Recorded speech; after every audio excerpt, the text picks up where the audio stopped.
Nous Nous vous entendons entendons, Monsieur bien Benazri. Oui. et nous voyons Bonjour. bien. Alors, nous amorçons toujours Purim par un Shabbat Zachor, la lecture de la paracha du souvenir d'Amalek. Amalek, c'est le petit-fils de... c'est le petit-fils de Esav, c'est l'arrière-petit-fils de Yaakov, donc c'est lui qui est en somme le fils de Timna, celle qui a voulu adhérer au peuple juif et qui a voulu se substituer à Sarai, tantôt à Sarah, tantôt à Rivka, tantôt à Rachel et Léa, et comme elle n'a pas trouvé sa place et qu'elle a été évincée, eh bien, sachez très bien que chaque fois que l'on met à l'écart, que l'on repousse quelqu'un qui manifeste sa volonté d'entrer dans la voie du judaïsme, on risque de générer à travers lui un antisémite juré. Maintenant, pourquoi les patriarches ont jugé ainsi? C'est parce que justement, ils n'ont pas voulu que ce ver entre à l'intérieur du fruit et qu'il reste plutôt à l'extérieur. Il pouvait lutter contre parce que, étant donné que les intentions n'étaient pas disons sincères et qu'elle risquait d'altérer effectivement Torah Avot, l'enseignement des patriarches, alors ils ont préféré effectivement la laisser à l'extérieur. Donc, or, je reviens à dire toujours que ce genre de manifestation, ce genre d'événement, nous le vivons de l'intérieur comme de l'extérieur, puisque en somme, Maaseh Avot, Siman Labanim, tout ce qu'ont traversé les pères, nous le vivons dans une certaine mesure,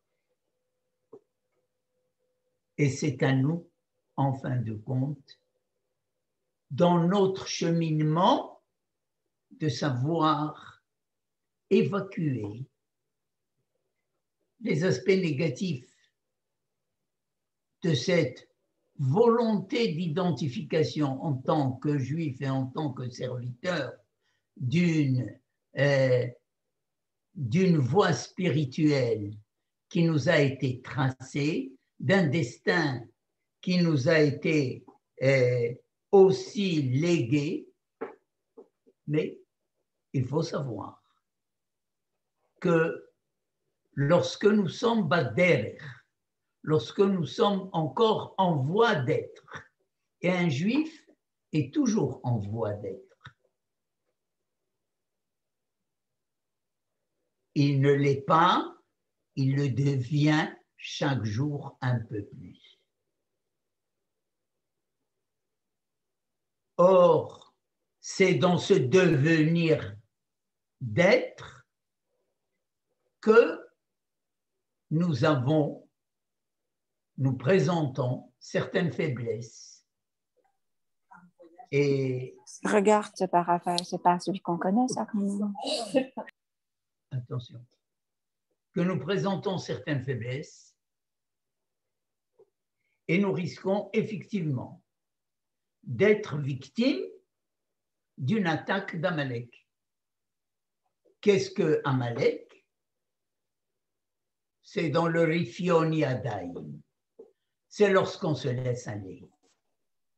C'est lorsqu'on baisse les mains. C'est lorsqu'on démissionne, c'est lorsqu'on désespère. Et nous vivons un état d'exil de soi. Nous ne savons plus où aller, nous sommes désorientés. Les problèmes qui nous assaillent, nous n'arrivons pas à leur trouver une solution, ou nous n'avons pas la force de les affronter, et alors, Amalek, il est là pour profiter de nos faiblesses et essayer de nous démolir. De nous démolir parce que quand je dis que le juif est dans un devenir permanent, c'est écrit Amalek Asher Karcha Baderech. Amalek qui t'a rendu impur pendant que tu cherchais ton chemin. N'oublions pas que Amalek se manifeste lorsque nous n'avons pas encore le pays. Nous sommes sortis d'Égypte, certes. Nous pouvons mener à bon port avec une entière responsabilité notre destin. Mais nous n'avons pas de pays, nous n'avons pas de Torah encore, et Amalek se présente dans ce carrefour d'être de l'homme désemparé qui ne sait pas où être dans le lieu, qui ne sait pas où être dans le temps, et si sans l'aide, sans le support de Yehoshua bin Nun et de Hur, Yehoshua bin Nun qui lui s'est engagé à la conquête du pays, et Hur qui a farouchement lutté et sacrifié sa vie pour que le peuple n'adhère pas au veau d'or, ce sont eux qui ont tenu les mains de Moshe levées, parce que Moshe considère que si le peuple a encore la nostalgie de retour en Égypte et de cet exil où il se trouvait, c'est très grave. Amalek est là et Amalek a prise sur lui, bien,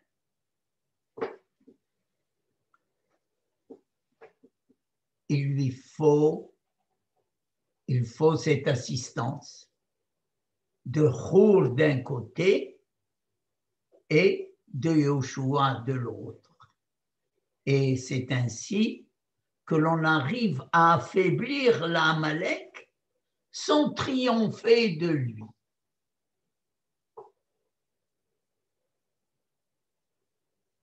Cet Amalek, il nous habite. Vous n'allez pas dire que nous n'avons pas ces moments où nous nous posons un tas de questions dans ce devenir d'être. Non, ça va depuis Haman, passant par Ahashverosh, et également faisant intervenir et Mordechai et Esther. Mordechai, ce sont effectivement nos moments où nous sentons bon, nous pouvons rayonner. Quand nos Hachamim se sont posé la question, Mordechai dans la Torah, où est-il inscrit? Puisque nous avons dit la semaine dernière que Mordechai, c'était un nom d'une divinité perse à l'époque, Murdoch. Eux, ils ont dit non. Son nom est issu de Morderor, parce que Morderor, qui est un encens, un composant de la Kétoret, Eh bien, Mordechai est cet homme-là dont le rayonnement au sein du peuple, un peuple exilé, est tel qu'il peut à lui seul sauver la situation. Et pour peu qu'on exploite en nous-mêmes ce mordéror, ce parfum qui est en nous, et ce parfum qui est en nous, c'est ce Tselem Elohim, cette Nishmat Elohim Chaim, cet inspire divin qui est en chacun d'entre nous, nous pouvons triompher de Haman. Haman, ce qui est en somme quelqu'un qui nous amène quelquefois à une autodestruction et qui fait que nous semons autour de nous la haine, la division, le rejet.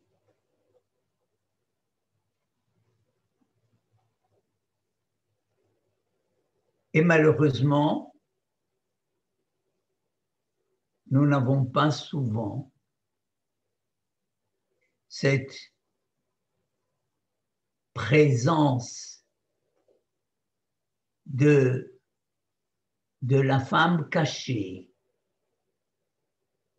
de cette Shekhinah, de cette inspiration divine, de cette main cachée de Dieu, parce que Esther Minatora Minaïm, Esther, qui est aussi la traduction d'astre, mais où a-t-elle sa référence dans la Torah? Nos sages ont dit Ve'anochi astir et panai bayomahu. Moi, je cacherai mon visage ce jour-là. Il arrive qu'il y ait des éclipses de Dieu. Il arrive que, en fin de compte, étant donné que nos destins ne concourent pas toujours, que nous ne marchions pas devant Dieu, face à lui, mais qu'on lui tourne le dos. Et au moment de cette éclipse de Dieu, nous vivons un exil de soi. Et toute la Megillah de Purim, parce que vous savez que Purim se manifeste à la fin de l'année, avant la prochaine libération d'Égypte, c'est-à-dire l'échelon de libération qui suit, il y a dans Purim toutes les fêtes juives, Pessah, bien sûr, puisque on échappe au dessein de Haman,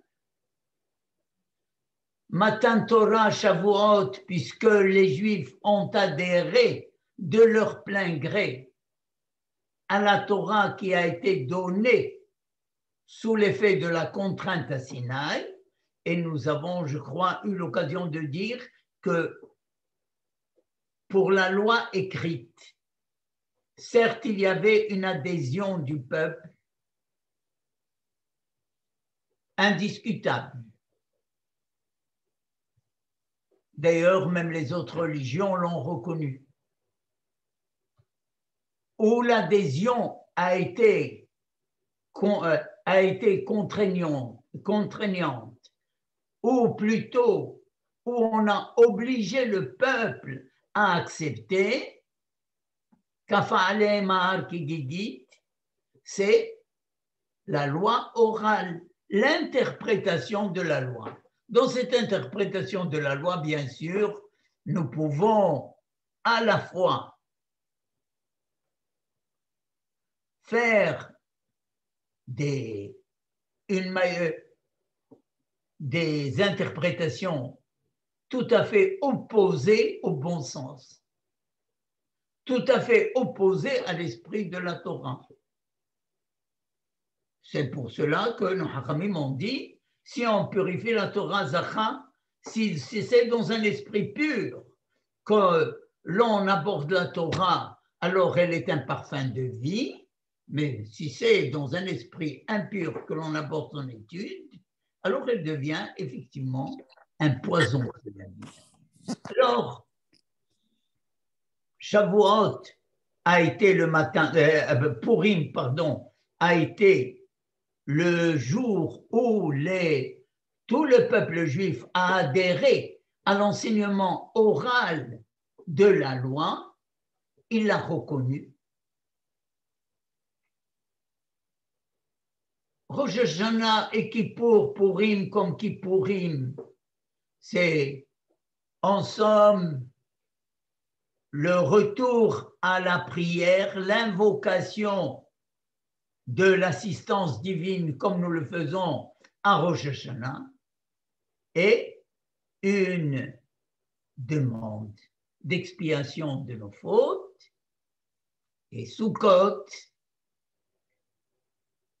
c'est l'ouverture du peuple juif sur le monde extérieur, sur les nations du monde, et effectivement, à Purim, Rabbim me'ameh haaretz mityahadim, de nombreux peuples se découvrent le judaïsme et adhèrent à cette pensée juive, à ces pratiques juives, à ce mode de vie juif. Donc, Purim est la fête qui, si toutes les fêtes venaient à disparaître, Purim se maintiendrait parce que elle conserve en elle toute la substance des autres fêtes.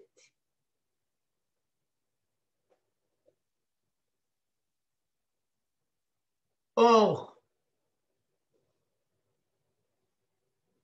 je disais que cette fête de Purim, quand elle a été instituée,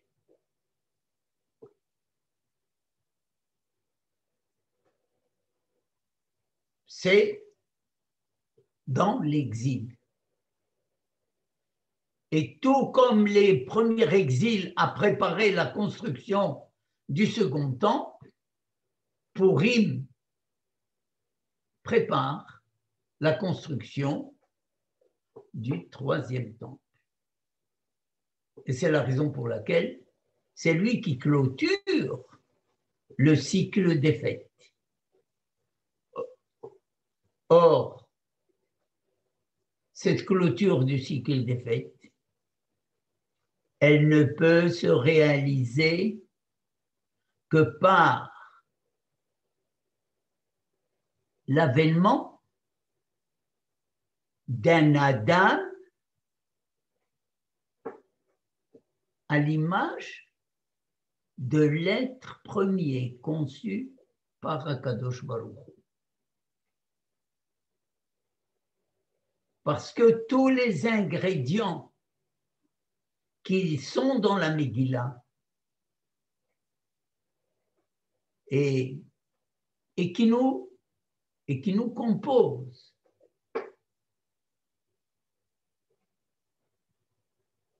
et on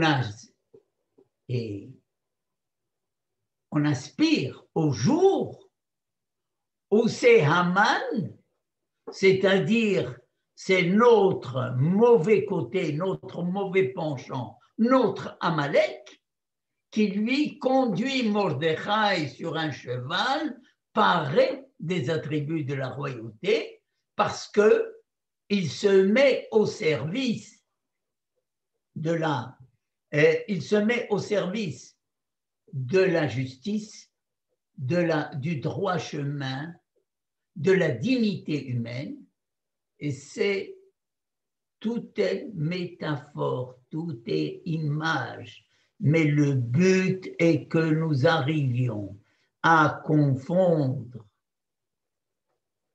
Arur Haman et Baruch Mordechai Adeleyada. Il ne faudrait pas distinguer entre maudit soit Haman et béni soit Mordechai, mais on ne peut ne pas le distinguer que dans un moment de joie, d'euphorie. Nous, si nous portons des déguisements le jour de Purim, c'est parce que, effectivement, ce sont nos déguisements tout au long de l'année. Ce sont nos déguisements tout au long de notre vie. Différents vêtements, non pas qu'ils soient abjects en soi, ils sont abjects, ils le deviennent quand, en somme, nous les étiquetons, nous les séparons, méphosar umforad. Lorsque nous les dispersons, nous les individualisons et nous n'essayons pas d'établir la connexion entre les différents éléments comme entre les différents composants d'une société où nous pratiquons, nous avons tendance à pratiquer le rejet des uns par les autres sous des étiquettes différentes, sans essayer de trouver le langage commun et sans essayer de tuer tous ces germes qui ont tendance davantage à nous diviser qu'à nous unir.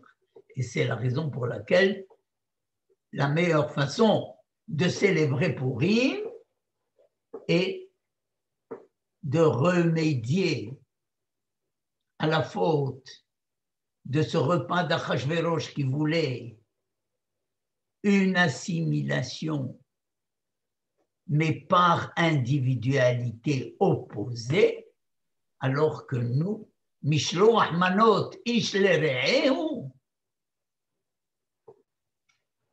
vous avez, il y a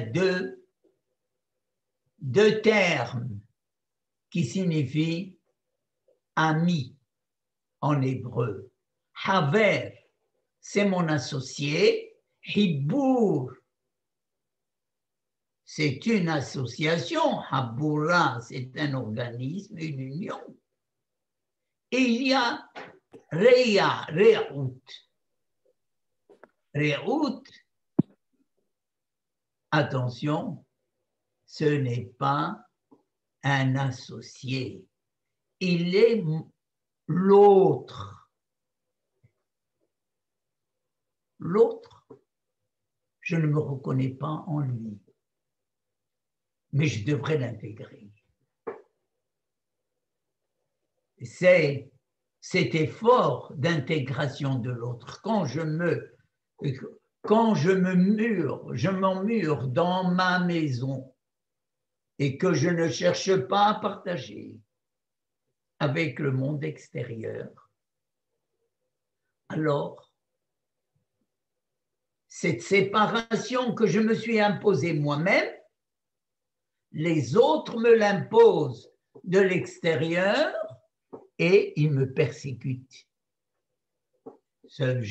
J'attise une certaine haine extérieure et il faudrait s'en garder parce que malheureusement, elle peut devenir l'arme destructive de tout mon être, de tout un peuple. C'est cela l'histoire de la Megillah de Purim. Donc, quand nous lisons en introduction à la Megillah d'Esther, le rappel, la mémoire de Amalek, qui lui s'attaque à un peuple en voie d'être, en voie de devenir, qui recherche son identité à travers la nation et son identité à travers son idéologie spirituelle, alors, au carrefour, au croisement de ces deux recherches, de ces deux quêtes, les personnes qui ne tiennent pas bon et qui ne résistent pas à la pression d'Amalek, eh bien, sont vite la proie de Haman. Or, n'oublions pas que ce Haman, ce n'est pas un abruti. Ce Haman, il a ses origines ailleurs. S'il est pendu sur un hetz de 50 amas, il est pendu sur un poteau, sur un arbre. Or, ce mot hetz, vous voyez quelle est son origine? C'est le péché d'Adam premier, Etz Hadat Tovara, l'arbre de la connaissance du bien et du mal.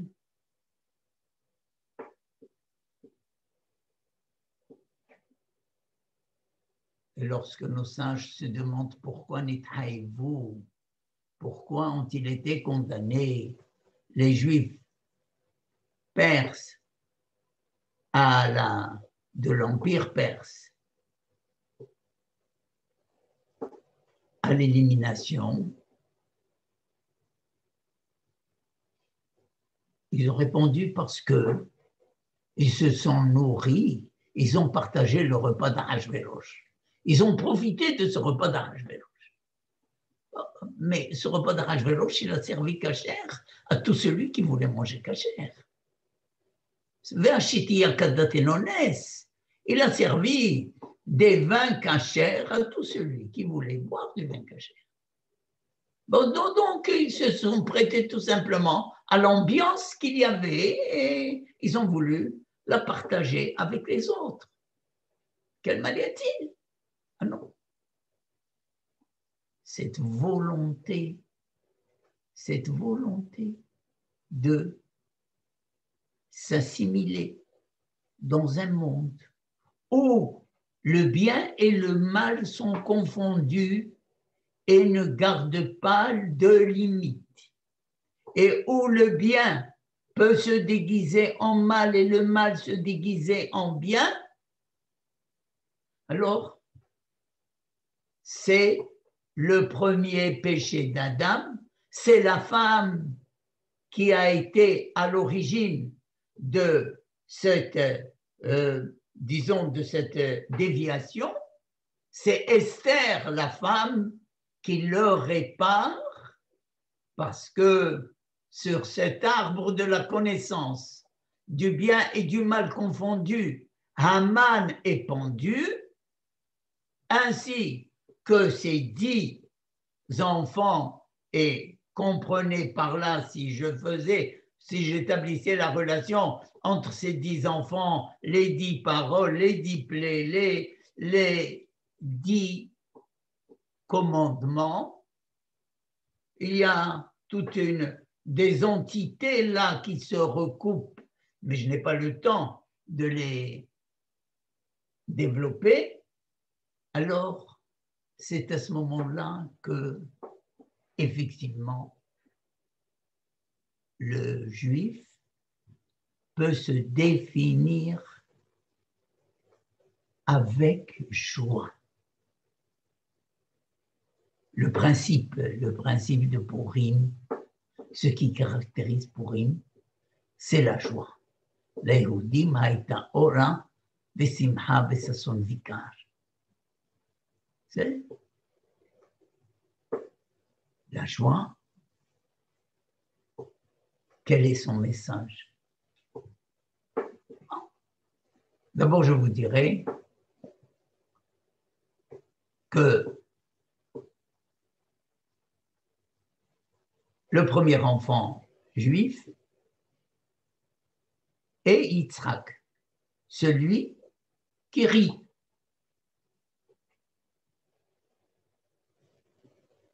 Le projet messianique, c'est Azimale Sehok Pinu.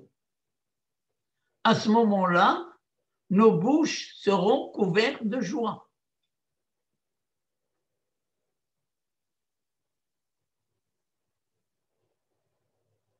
Où se situe la joie? Dans l'au-delà du da'at, du rationnel. Dans l'au-delà de Etzadat, de l'arbre de la connaissance du bien et du mal. Quand je suis surpris par quelque chose qui défie tout ce que je m'attendais logiquement, rationnellement, je suis heureux. C'est une joie de vivre quelque chose qui a dépassé mon attente. Sarah, quand à l'âge de 90 ans, on lui annonce un enfant, la naissance d'un enfant, eh bien, elle rit. Elle rit parce que ce rire est au-delà de la réalité dans laquelle elle se trouve et qui fait qu'elle ne peut plus rien attendre.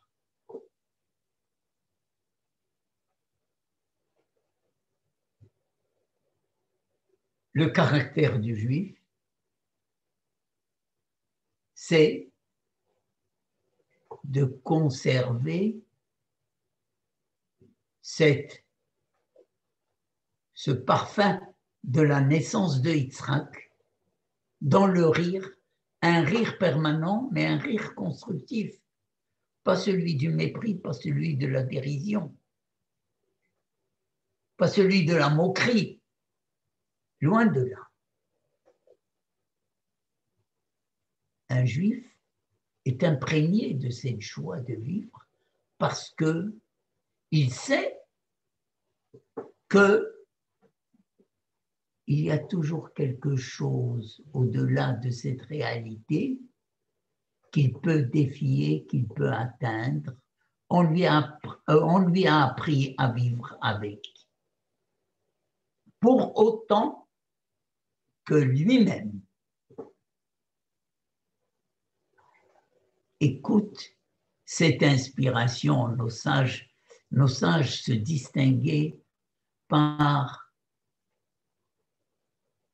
leur étude dans la joie permanente dans le chant. Pourquoi? On nous dit que lorsqu'ils se fatiguaient, ils commençaient à rire, à raconter des histoires pour rire. Pourquoi? Parce que ça ouvrait pour eux d'autres horizons. Ça leur permettait de sortir de leurs limites d'interprétation du texte. Alors, ils défiaient le texte par le rire.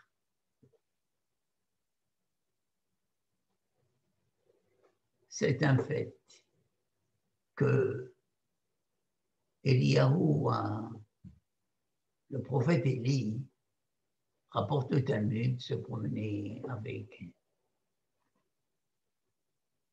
un rave, je ne me rappelle plus son nom, dans un chouk, dans un marché, beaucoup de gens, et il lui a dit, tu sais, il n'y a pas, aucun ici n'est ben olam haba.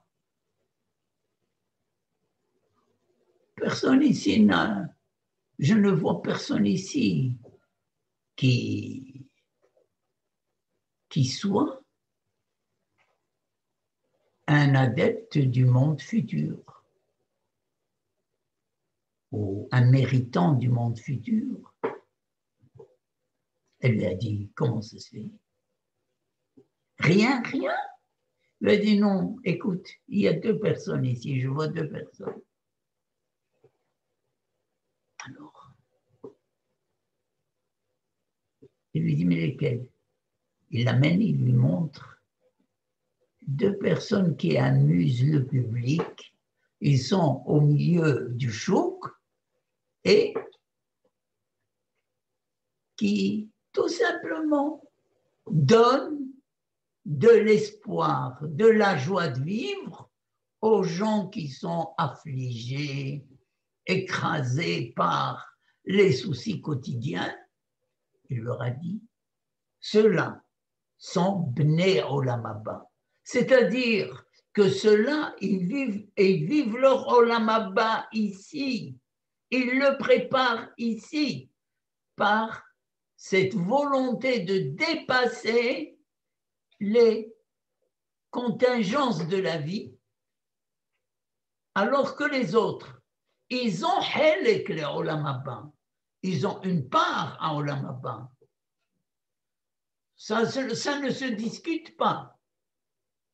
Mais ce ne sont pas des habitants de Olam Haba. Il faut encore que leur monde futur, ils puissent le gagner à la sueur de leur front. Et ça, c'est en somme le caractère particulier de cette fête de Purim, où, pour une fois, il nous est demandé de Adam les Bassoumé, ou boire à volonté, manger à volonté. Pourquoi? Pour pouvoir sortir de nos limites et accéder à une autre vision du monde. Ça, c'est l'enseignement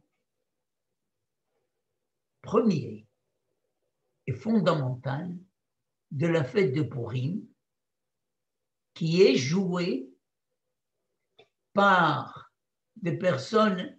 Il y a 3 femmes dans la Megillah d'Esther et il y a 3 hommes. Achashverosh et Vashti sont là de passage. Mais tout se joue entre Mordechai et Esther, entre Mordechai et Haman. Et on peut se demander pourquoi Mordechai tient tête à Haman et pourquoi Esther se refuse effectivement de défoncer la porte du palais pour défendre son peuple au début. Elle est pour une démarche politique qui invite d'abord le peuple à se débarrasser de toutes les rivalités qu'il y a à l'intérieur, parce que sans cela, il n'est pas possible de sauver le peuple juif, d'intervenir auprès du roi Achashverosh, d'intervenir auprès Malkosh Olam, parce que Achashverosh et Vashti ne sont que des pions dans la direction du monde. Derrière eux se profile une main invisible, mais toujours présente, qui ramène le peuple juif à son destin premier, celle du peuple qui doit effectivement apporter un message aux autres nations, mais par l'exemple, pas par un enseignement ex cathedra, mais par l'exemple de soi. Voilà pour ce que j'avais à vous dire pour conclure ce cours sur la fête de Purim. Je l'arrête maintenant.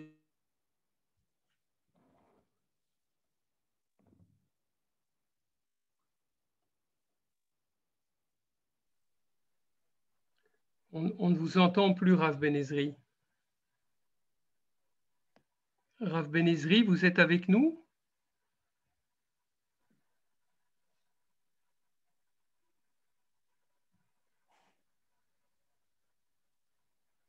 Le miracle, c'est qu'au moins il est arrivé à la fin. Mais voilà, est-ce qu'il y aura un deuxième miracle? Rav Ben-Ezri va nous revenir? Si je peux me permettre, et ce serait bien de mettre déjà la vidéo le plus tôt possible avant Purim, parce que c'est une conférence exceptionnelle. C'est tout à fait exceptionnel. C'est la première fois que je vois une dimension comme celle-ci de Purim. Absolument. Écoutez, donc, moi, j'aimerais la faire partager à d'autres personnes, et bon, certainement les gens. Donc, c'est bien de le savoir avant Purim. D'accord. Écoutez, je vais faire un gros effort. Je vais les mettre toutes les deux ce soir. J'ai justement le temps.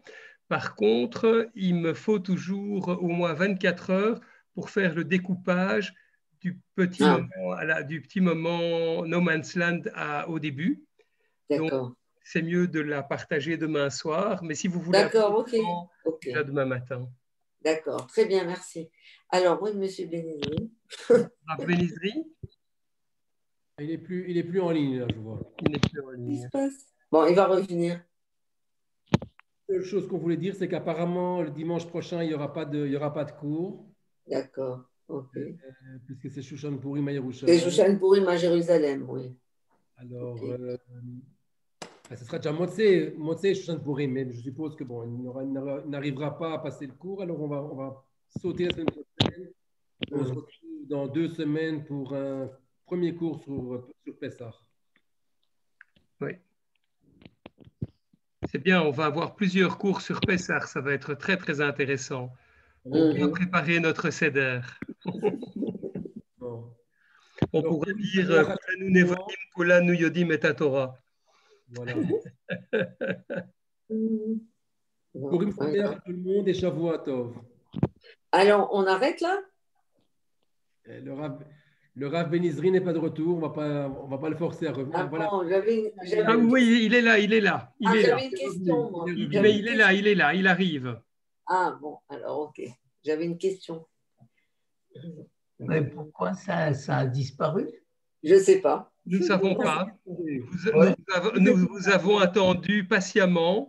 Nous avons considéré que le premier miracle, c'était que vous aviez pu arriver au terme et qu'il y aurait certainement un deuxième miracle que vous alliez revenir. Oui, exactement. C'est à cause du Esther Panim, ok? Alors, voilà, moi, j'ai une question. Oui, allez-y. Alors, pourquoi on dit qu'il faut écouter tous les mots de la Megillah? Enfin, maintenant, je comprends, parce que c'est tellement important chaque mot, mais pourquoi écouter tous les mots de la Megillah sont importants? Il ne faut pas rater un mot, c'est ce qu'on dit. Oui. Dites-moi, quand vous lisez un texte important, un livre, je dirais même une lettre qui vous est adressée personnellement, et vous voyez que effectivement tout votre joie en dépend, tout votre avenir en dépend. Il manque un mot. Oh, vous êtes éteint. J'ai compris. Ok. Surtout quand elle vient d'un bien-aimé. Ok. Alors, écoutez. Autre question. Oui, Rav Ben-Ezri, j'en ai une. Vous parliez du rire. Ça m'a beaucoup interpellé. Parce que le rire amène souvent des dérives qui sont la moquerie dont vous parliez. Et une des moqueries que nous avons, dont nous sommes fiers dans le monde occidental, c'est la caricature. Oui. Alors, bon, personnellement, je considère que la caricature, même si elle nous atteint à partir du moment où c'est quelque chose que nous partageons avec les autres nations, c'est quelque chose qui permet de prendre du recul et qui n'est pas vraiment de l'antisémitisme. Si elle n'est effectivement adressée qu'à une nation, c'est la xénophobie, et si elle n'est adressée qu'à nous, c'est de l'antisémitisme. Mais voilà, donc je voulais vous demander quelle est la limite de ce recul que nous pouvons prendre. Et parce que, et en fait, j'étais interpellé quand vous parliez, je me suis dit, mais en fait, la racine de Yitzhak, de l'Yitzhak, c'est la même racine que les quatre sœurs. Donc, le rire le rire enfin, le rire et la carrière. Enfin, C'est pas la même racine. Tzachak, C'est pas la même racine, je pense pas. Non. Il n'y a pas de resh. Il n'y a pas de resh. Ah oui, c'est vrai. Ben, je me suis trompé. Mais les katsar, c'est katsar. Katsar, non. C'est un resh et un chet. Oui, mais ce n'est pas, la même racine. Merci, je l'ai mal écrit devant moi alors. Ça vous a arrangé, c'est pour ça. Mais pour ce qui est de votre première remarque, je sais qu'un jour, étant jeune, j'ai payé de l'argent pour ma caricature. Quelqu'un qui a fait mon portrait, n'est-ce pas, qui a relevé exactement ce qui me caractérisait particulièrement. Et nous sommes des caricatures à la base. Hein? J'ai une autre question. La semaine dernière, vous avez parlé qu'il y avait les kelim de Beth Amikdash. Exact. Oui. Et cette semaine, vous dites qu'on pouvait manger kasher. Oui. Dans la même souda. Vous savez, attends, manger kasher ne veut rien dire. Vous savez, vous mangez kasher. Vous me rassurez, monsieur Benizri.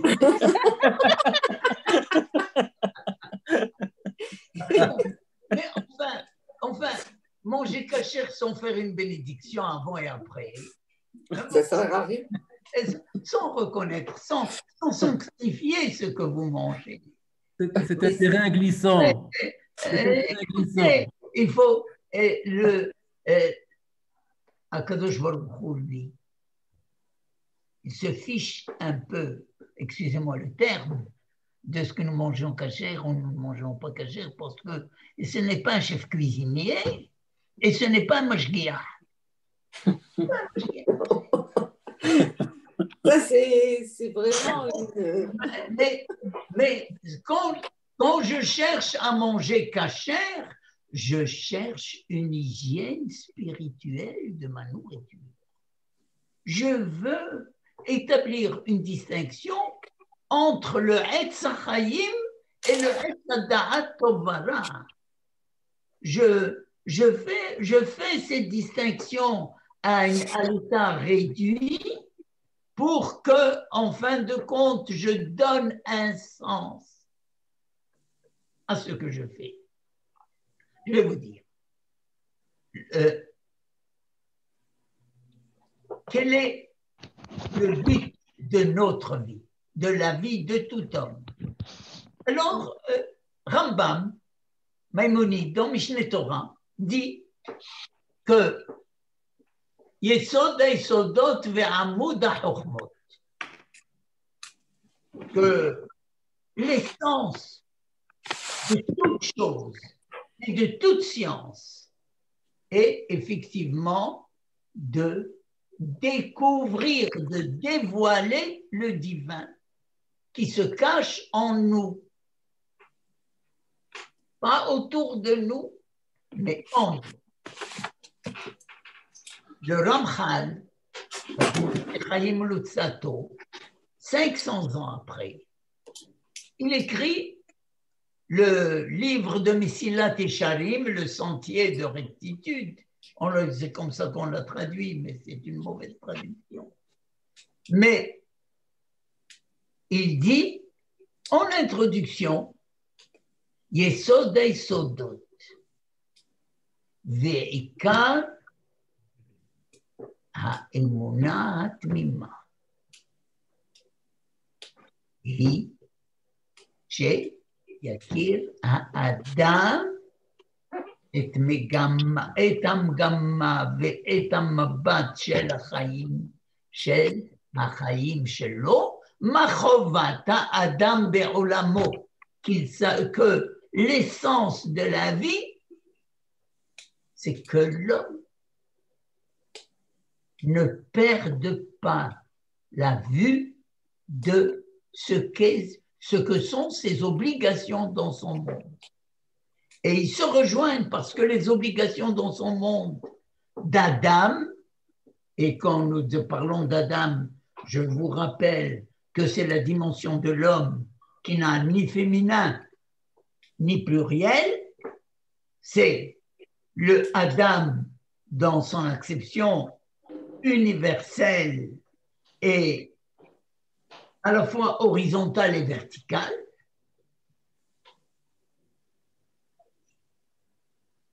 Le but, c'est révéler ce divin qu'il habite. Le nom d'Hachem qu'il porte. Mais nous le portons bien sûr chacun à sa mesure. Nous n'avons pas les mêmes kélim, nous n'avons pas les mêmes instruments, nous n'avons pas les mêmes capacités. Chacun à sa mesure. Les mêmes perceptions de la foi sont différentes, comme le sont les perceptions de joie, comme le sont les perceptions des mots, des textes, de la musique. Tout ça, c'est personnel. Mais dans la mesure où nous permettons à toutes ces perceptions de se fondre les unes dans les autres, alors il y a effectivement une Shekhinah.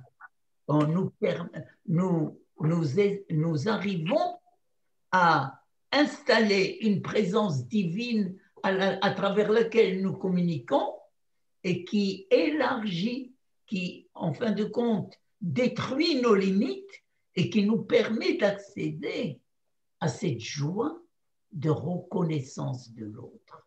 Ce n'est pas autrui n'est plus mon enfer. Autrui est celui en lequel je me reconnais.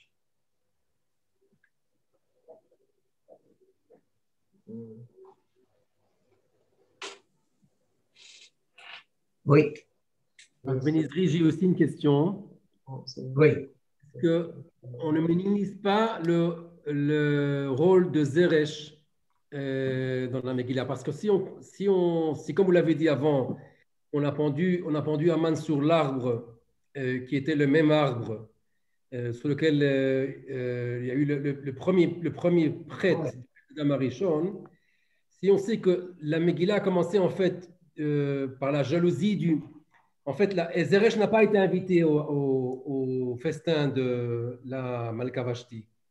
Et alors, Aman s'est vengé en donnant un mauvais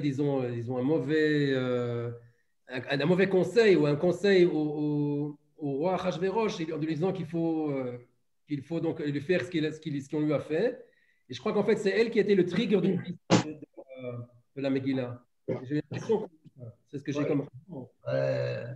Vous n'avez pas tous les éléments de Midrash, à savoir que Haman a demandé la disgrâce de Vashti pour refiler sa fille.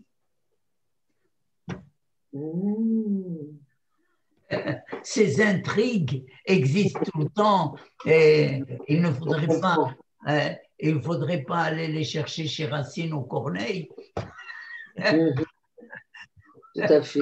Bon, et elles sont là. C'est-à-dire que de la même manière que dans un commerce, rares sont les personnes qui vont effectivement vous donner d'emblée le meilleur qu'ils ont. D'abord, ils vont essayer de vous refiler le bas de gamme. Et ensuite, bon, si vous n'êtes pas satisfait, alors ils sortent le reste, etc.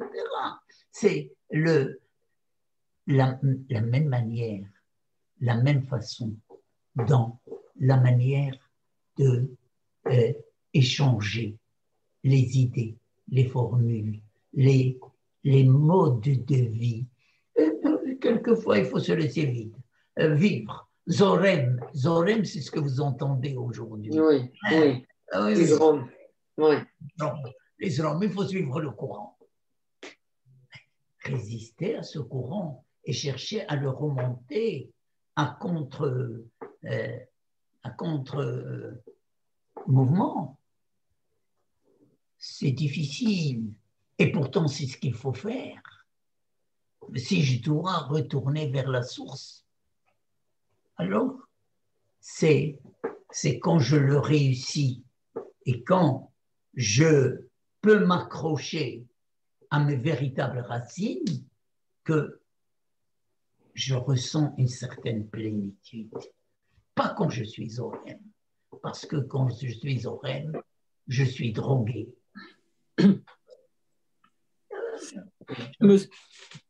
Je me nourris comme tout le monde. Je veux m'amuser comme tout le monde. Je veux faire les choses les plus populaires qui soient. C'est une façon de vivre, de se laisser aller. Mais ce n'est pas une vie. Il faut distinguer entre Yot et l'Idiot. Il y a un hé. Un hé qui fait la différence. Ah oui. et le hé, sachez-le que c'est la lettre de l'ineffable. D'ailleurs, c'est pour cela qu'elle est la lettre du féminin, entre nous soit dit. Monsieur Benizri, j'aurais encore une réflexion, si vous me permettez. Si je ne me trompe pas, la Megillat Esther est le seul texte, à part peut-être Shir HaShirim, où le nom de Dieu n'est pas prononcé. Il n'y a pas le nom de Dieu dans la Megillah. Mais est-ce qu'on peut considérer qu'il est caché en Esther ou incarné en Esther, puisqu'il y a Aleph et Seter, et que de ce fait, éventuellement, il serait peut-être plus important de voir Dieu en l'homme ou en la femme, plutôt qu'extérieur à l'homme ou à la femme. Oui, je vais un peu te soutenir dans ce que tu dis. Oui. Parce que c'est, en principe, Esther n'était pas seule. Mordechai, c'est lui qui a ameuté tout le monde. C'est lui qui a effectivement écouté qu'il y avait un complot qui se faisait, qu'il a transmis à Esther. Et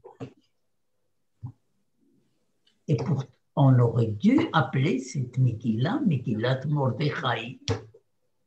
Ou tout au moins Megillat Mordechai et Esther. Pourquoi Esther? Pourquoi Megillat Esther?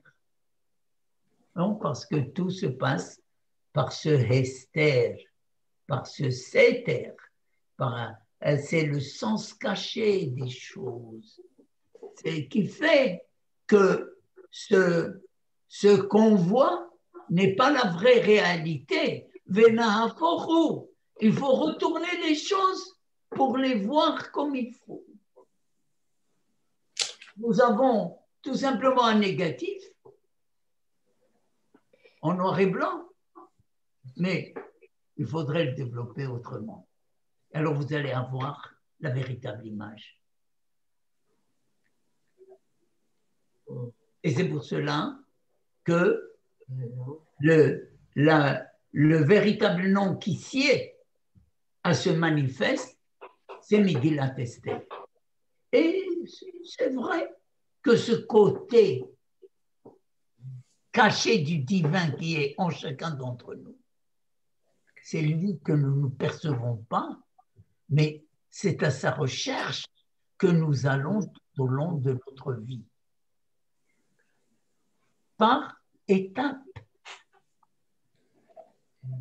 Toujours avec ce sens de mahar et en empruntant différentes voies. Il n'y a pas qu'une seule voie. Et la prière, c'est le seul chapitre où nous ne devons pas rire. On peut rire en étudiant la Torah. On ne peut pas rire en priant. Ah, d'accord. Moi, j'ai une petite question là. Oui. Vous avez parlé de Esther, mais vous aviez dit que son nom c'était Hadas ou Hadassa? Ah, non, c'est le nom de Hadassah. Hadassah, oui, c'est son vrai nom. C'est son vrai nom. Et quelle est il y a une signification spéciale à Hadassah? C'est Myrte, c'est le Hadas que nous prenons à Sukkot. Hein? Qu'on prend à Sukkot. Oui, c'est aussi parfum. C'est comme son mari ou son tuteur, comme vous voulez, n'est-ce pas? Mordechai. Or, l'odorat, c'est une sublime bénédiction. Ce Boréminé Bessamim. On dirait que le Shabbat n'existait que par l'odorat, par ces fleurs odorantes par lesquelles nous introduisons le Shabbat et ce myrte par lequel nous nous séparons de Shabbat. C'est-à-dire que tout se situe au niveau de cet inspire de l'être en ce qui concerne la beauté de la sainteté qui est celle du Shabbat. Parce que dans le texte de Amalek, il est dit, souviens-toi de ce que tu as fait Amalek, et puis il est dit, Ve'haya be'ani Hashem Elokecha lecha mikol oivecha misaviv. Lorsque l'Éternel, ton Dieu, t'aura offert le repos de tous tes ennemis alentour. Mais quel est le rapport? À ce moment-là, tu effaceras le souvenir d'Amalek.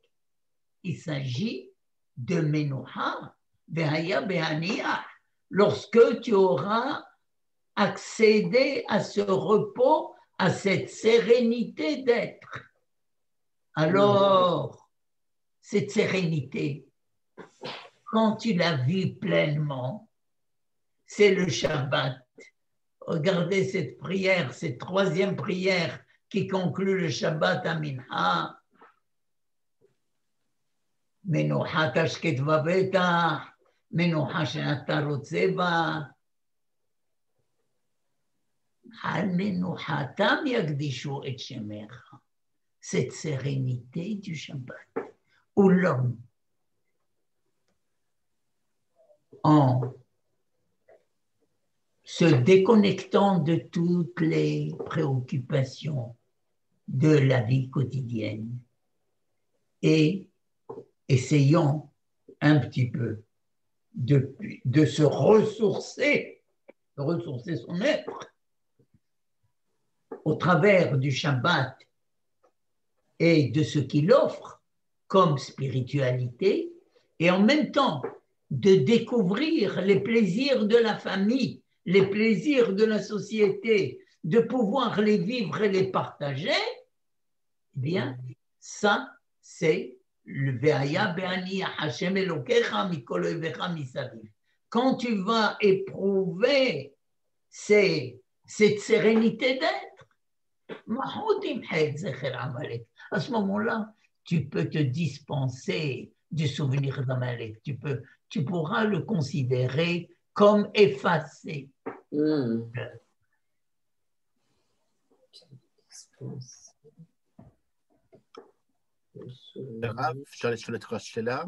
Oui. Plutôt pour le cours de la semaine passée, mais je voulais savoir comment se fait-il qu'Arash Vérosh soit attiré par Esther. Vous parliez du chêne, de Esther la semaine passée, mais comment se fait-il que la Touma est attachée, est attirée par la pureté? La pureté n'est pas attirée par la Touma. Alors comment se fait-il que Ahasuerus ait un désir, en fait, quelque chose qui lui est tellement opposé? Oui. Alors, Ahasuerus est un juste des nations qui n'a pas retrouvé sa place et qui a peur de se déclarer et qui considère que effectivement le peuple juif a une place de choix au sein de sa population. Et mais seulement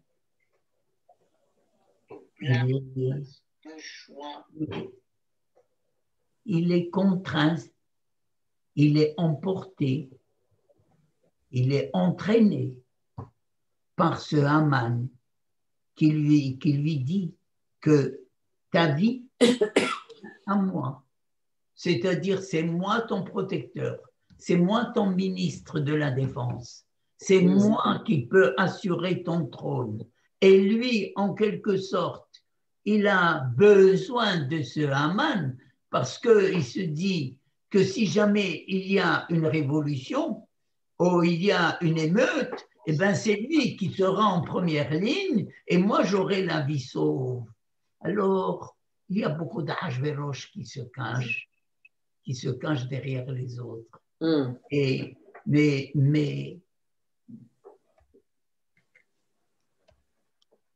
comme ils n'ont pas trouvé leur voie ou comme ils n'ont pas eu le courage d'aller jusqu'au bout, alors ils restent à l'état de Shorash, d'un frère qui a été déraciné. Il a perdu ses racines. Je vois une petite dernière question. Pourquoi dans Rachat des Zachor, on dit l'Iskor velo l'Ishkoar? Là, on parle 2 fois Zachor velo l'Ishkoar. Se souvenir, ne pas oublier. Je ne sais pas si vous avez eu le temps ou pas il y a toujours une mémoire active et une mémoire passive.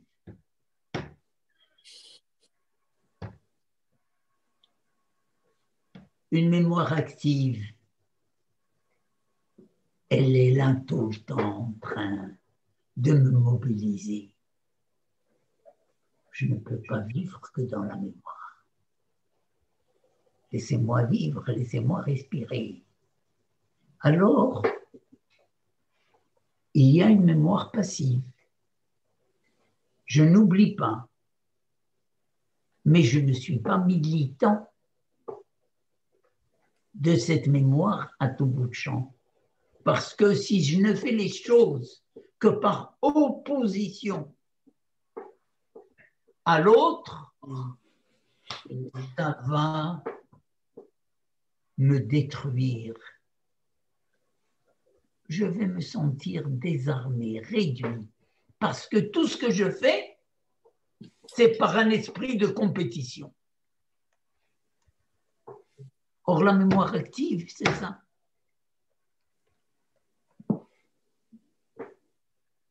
Tandis que ce que je fais, l'otishka, tout ce que je fais, je le fais par moi-même, mais tout en réalisant mon projet, je n'oublie pas les limites qu'il ne faut pas dépasser. Il y a des lignes rouges. L'otishka.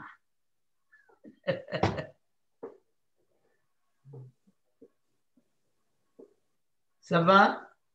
Alors, je vais vous... Oui. Donc, c'est en quelque sorte l'intérieur et l'extérieur. Donc, oui. Je crois que c'est l'intérieur et merci beaucoup, Koudar. Merci beaucoup. Alors, merci beaucoup, Rav Benezet. Merci beaucoup. Merci. Pourim. Oui. Pourim On doit être joyeux. Pourim Sameach. Oui, merci, Pourim Sameach. Merci beaucoup. Au revoir. Au revoir. Chag Sameach à tous. Merci beaucoup. Merci beaucoup à vous d'organiser. Oui.